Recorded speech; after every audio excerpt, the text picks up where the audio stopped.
Video qo'llanmamizning ikkinchi qismida admin.eslib.uz sahifasi orqali mana shu kelib tushgan maqola arizasini chop etish bosqichini ko'rib chiqamiz. Avvalo bosh sahifa menyusida maqola arizalari bo'limiga o'tib olamiz yoki bosh sahifaning o'zidan ham kelib tushgan arizalar tugmasini bosamiz.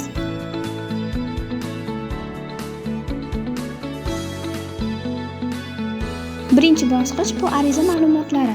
Bu yerda siz maqola va o'zingizga tegishli bo'lgan barcha ma'lumotlarni ko'rishingiz mumkin.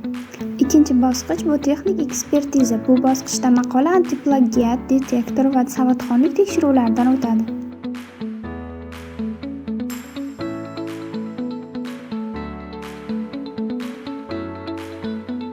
Masalan, plagiat tekshiruv natijalarida originallik, iqtiboslar keltirishlar, o'zlashtirib olishlar foizlari ko'rsatiladi. Tekshiruvlar yakunlangach, mas'ul kotib natijalarni ko'rib, tasdiqlandi yoki rad etish qarorini belgilaydi. Uchinchi bosqich bu taqrizlash. Bu maqolaning ilmiy jihatdan baholanadigan eng muhim qismi hisoblanadi. Taqrizchi qo'shish oynasida har bir mutaxassisning ismi, Science ID va ixtisoslik yo'nalishi ko'rsatiladi. Kerakli taqrizchini tanlab, taqrizchilarga yuborish tugmasini bosamiz. Taqriz natijalari ijobiy chiqqandan so'ng maqolamiz to'lov bosqichiga o'tadi. To'lov bosqichida agar jurnal maqolalarni bepul nashr etsa, maqola avtomatik keyingi bosqichga o'tadi.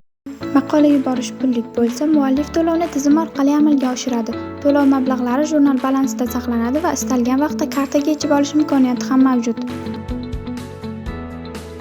Beshinchi va oxirgi bosqichimiz bu yakuniy bosqich. Bu yerda maqolaga avtomatik ro'y biriktiriladi va tayyor qilingan maqolaning PDF faylini yuklab yuborish tugmasini bosamiz.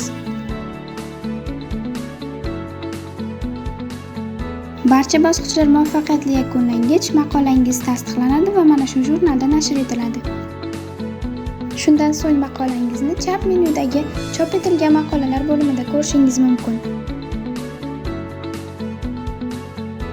E'tiboringiz uchun rahmat. Savollar bo'lsa, izohlarda yozib qoldiring.